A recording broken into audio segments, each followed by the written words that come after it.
I've been listening to quite a bit of the latest album by 21 Pilots called Breach.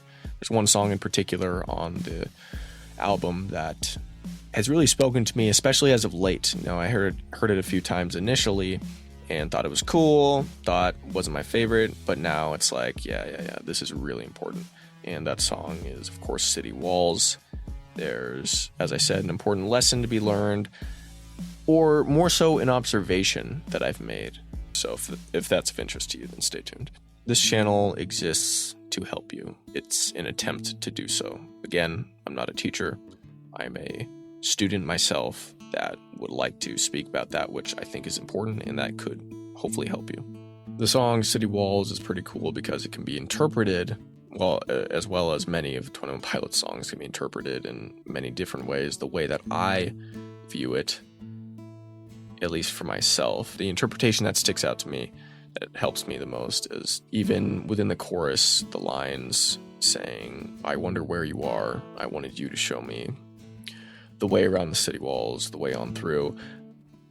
The way I see it is within the city is basically just where you don't want to be, whether it's an addiction you have or a thought process or pattern, or maybe even literally a physical place you're in. There's somewhere you don't want to be, and you would like that this helper would help you get out, help you see the way through, would show you the way through and help you get out of the predicament you're currently in.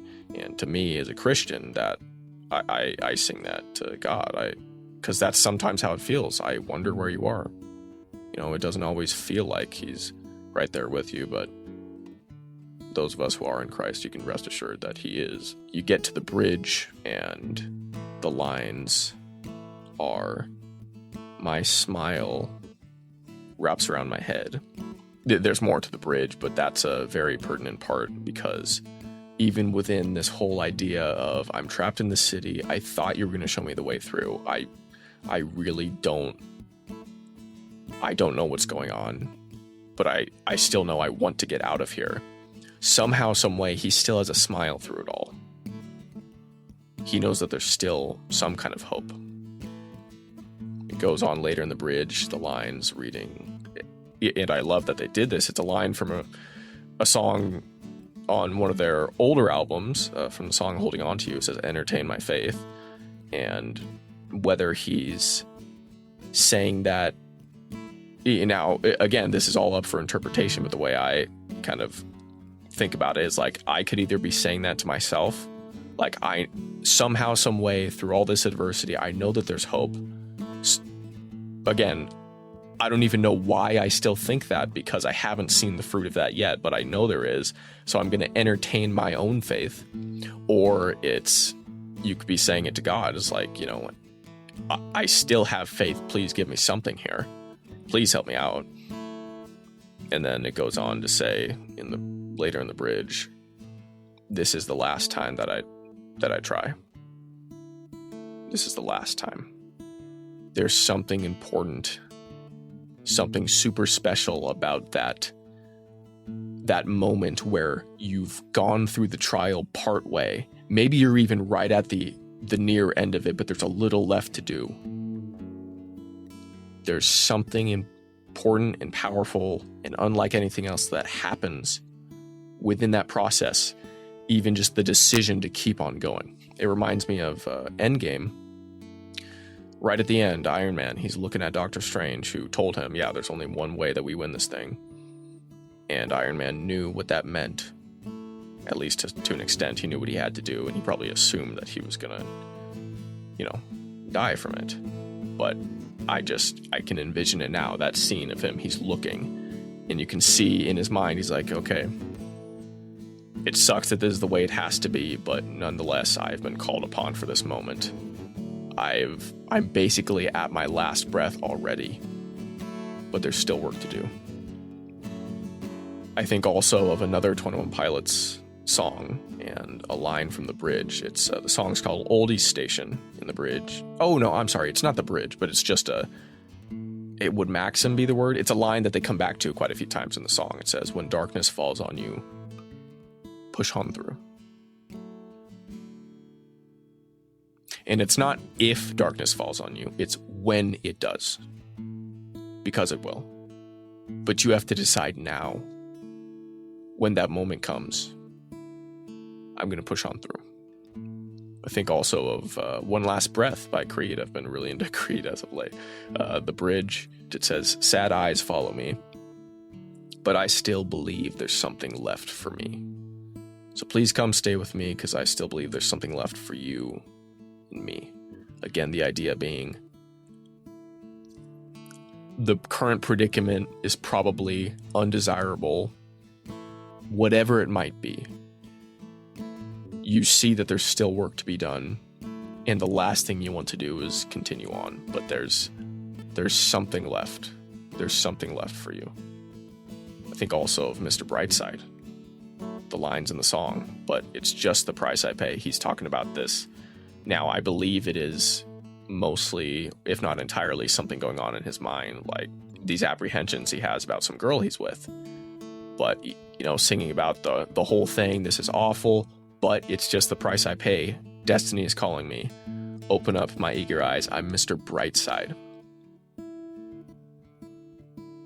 Isn't that the commonality between all of these songs and this idea? Even that movie scene I talked about is, this is awful. We've gone part way through this trial. This absolutely sucks. There's still some work to do. Again, it's that moment and that decision to keep on going, that something happens within you it's worth the struggle. It's worth the trial.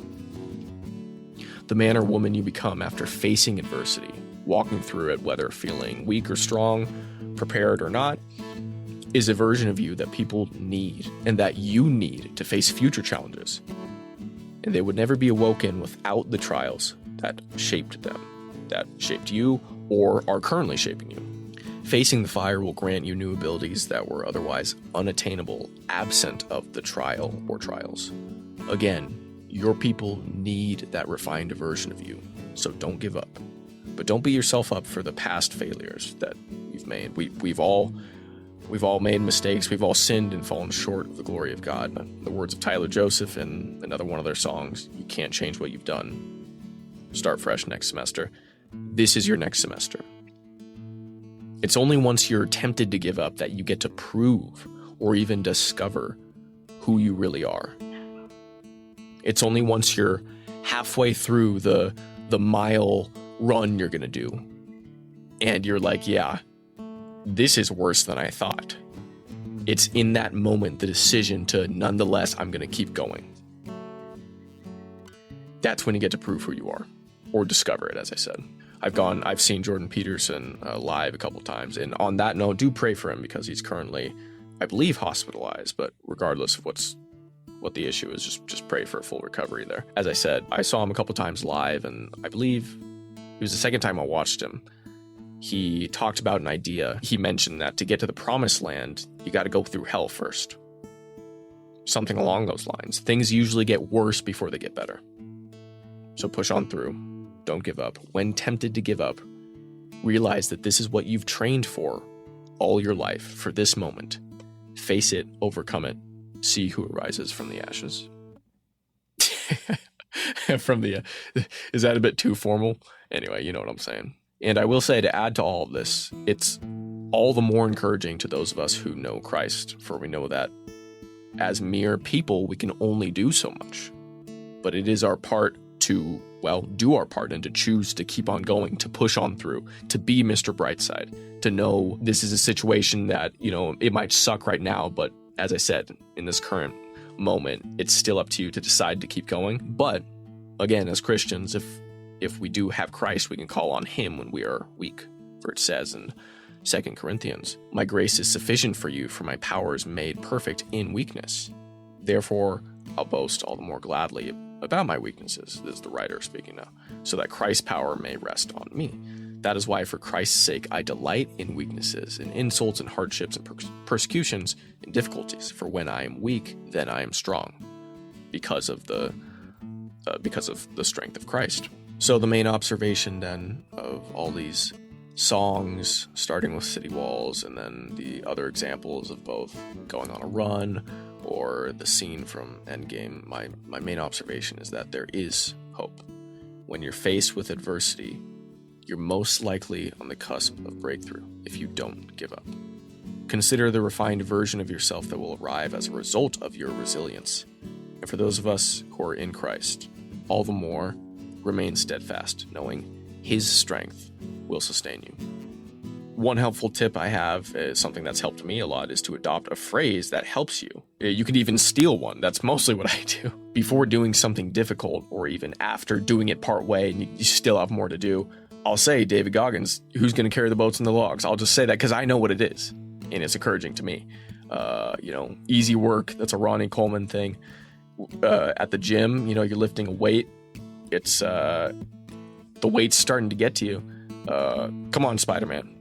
It's from the it's from the first Tom Holland movie. That's what he's saying. He's under the brick stuff and he's lifting them up, and that's what he says to himself to encourage himself. Come on, Spider-Man, come on. And he does it. And so anyway, if that helps you out, it's another one is a line from a song, God give me strength, I need it. Whatever's going to help you push on through and continue fighting, then use it. There might be an element of, oh no, if someone hears me say this, then they might think this, that, the other. Who cares, dog? Who cares? Check out my magnum opus, if I do say so myself. I only say that because it's got the most views. I'm not even sat here saying it's my best video ever. But check out my other video for more on that topic. Don't care what people think, man.